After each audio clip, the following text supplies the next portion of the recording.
Now, at the age of 7, I was diagnosed with congenital glaucoma. My doctors were shocked, my parents devastated. Now, glaucoma is actually not a very uncommon eye condition, and it can lead to blindness. It is one of the world's leading causes of vision impairments, in fact, and it's particularly common among the elderly. But what is not common is for glaucoma to develop in children, and only 1 in 10,000 children would ever develop congenital glaucoma upon their birth. Lucky me. Now, but remember, I said that I was 7 years old. My biggest concerns in life were when I could have my Game Boy back so that I could train my Pokemon.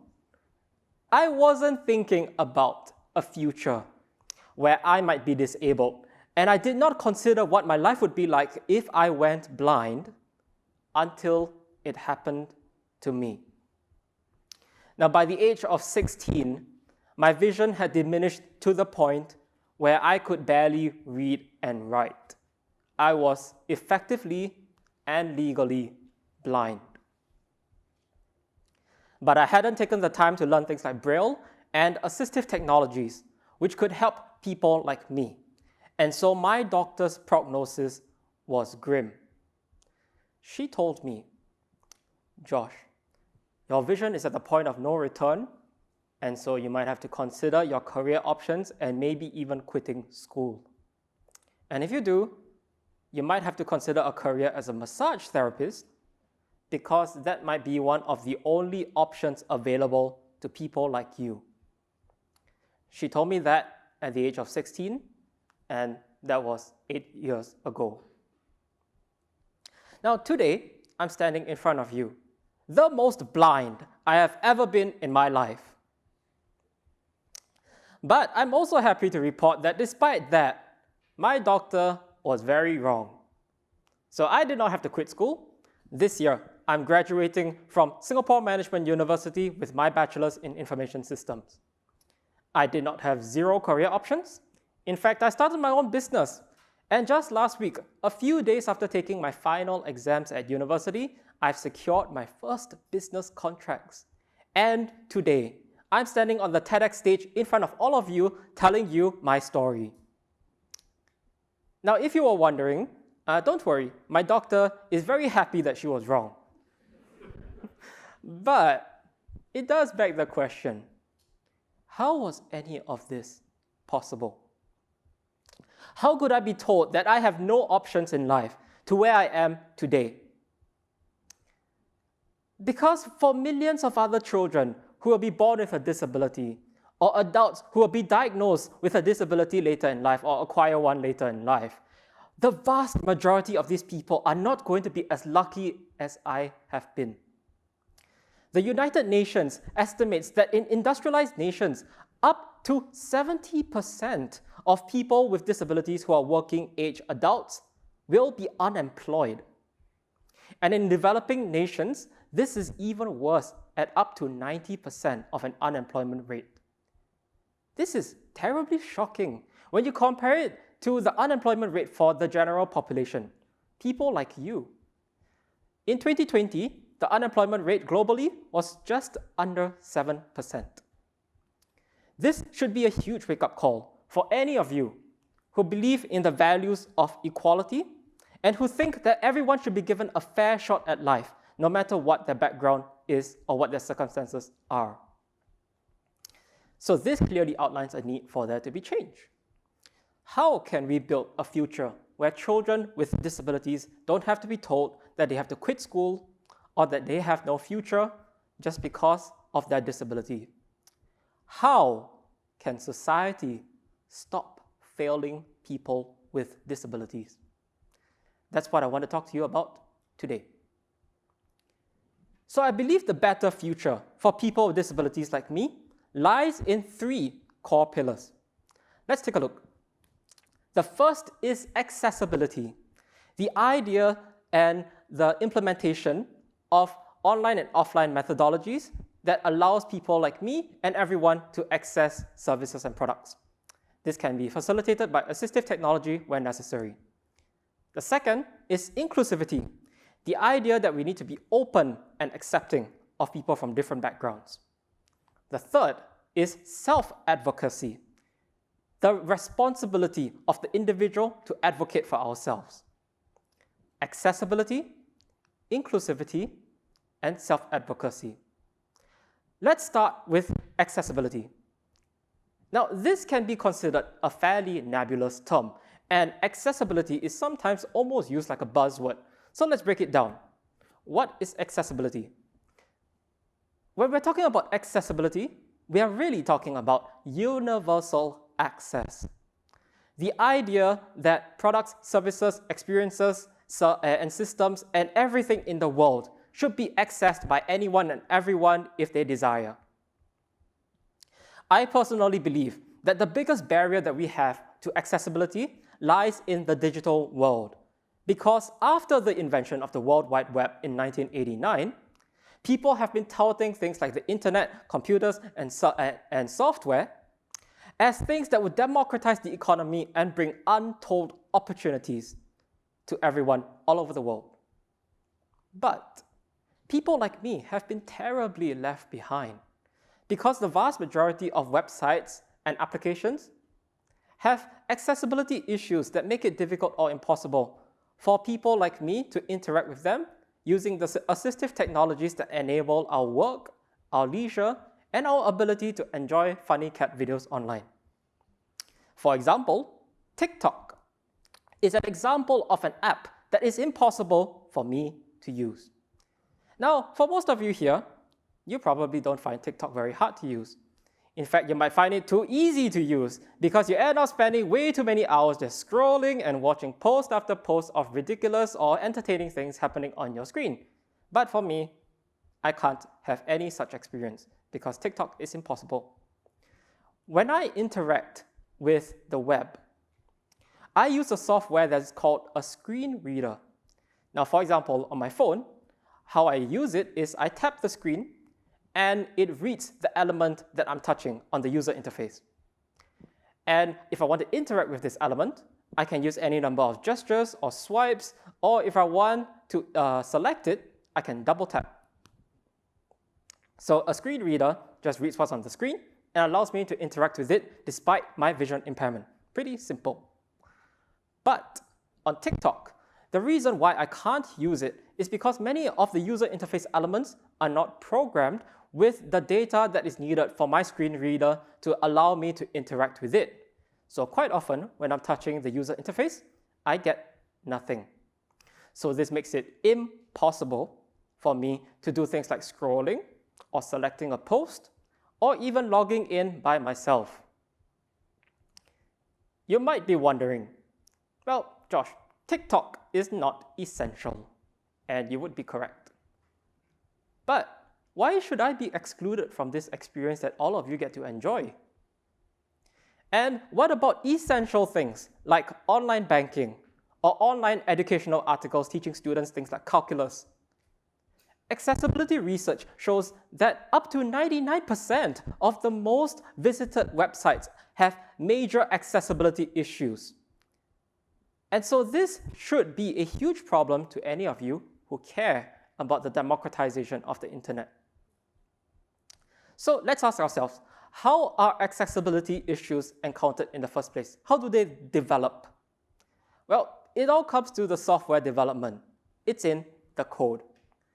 Now, I have a lot of friends who are software developers. Some of you might be here. And if any of you are watching, basically what I'm saying is my problems are all your fault. Okay, I'm only half joking. Or am I?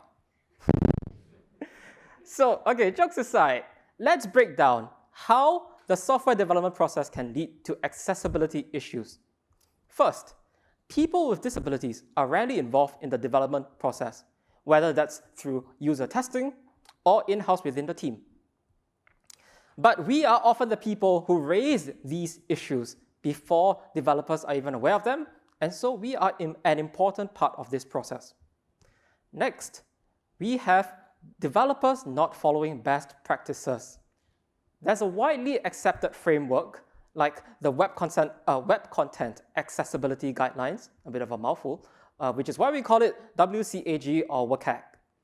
And this framework provides accessibility-related issues in 4 distinct categories that developers need to be aware of when designing websites and applications. So following best practices and involving people with disabilities sounds pretty simple, and to some extent it really is. But it takes effort, which is why it often goes ignored. But if we truly believe in helping people with disabilities, these are things that we need to care about. So that's accessibility. Next, I want to talk about inclusivity. So inclusivity often goes with its best friend, diversity. So diversity and inclusion is this term that is being thrown around in leadership and management circles, and some companies even have an entire department dedicated to this function. Wow. So what is it and why is it important? So let's talk about diversity first. Diversity is the idea that we need to embrace different people from different backgrounds and have them represented. And we're not just talking about people with disabilities. We're talking about representation in other groups like gender and race and so on. Next is inclusion. It's this idea, this mindset that we need to be open-minded and accepting of people from diverse backgrounds. This is the part of the equation that makes everything work, because you can have people physically present. You can have a diverse group of people in front of you, but it doesn't mean that they feel welcome or understood. And so inclusion embraces the idea that we need to listen to them and enable them so that we can all be happy together. Sounds very kumbaya, you know. Next thing you know, I'm going to light a fire pit in front of me and I'm going to invite you all on stage to hold hands with me and dance. But okay, jokes aside, let's talk about the real tangible benefits of diversity and inclusion. Number one, it just works. It really does. There is an astounding amount of research that has gone into the impact of diversity in teams. So what we have found is that diverse teams are more likely to analyze facts and do so more carefully. In a journal, or rather a study published in the National Academy of Sciences, what researchers found was after they took financially literate participants, split them up into groups, and tasked them with picking the prices of stocks in simulated markets, what they found was the ethnically diverse teams outperformed the homogeneous teams by 58%. These are financially literate people. You would think they would know how to read data. But what this evidence seems to suggest is that diversity in teams reduces our biases. It reduces those tendencies. And so we tend to think more critically, which leads to better outcomes. Now, the second reason why diversity is important is because it feels good. This is so underrated, right? But we are humans.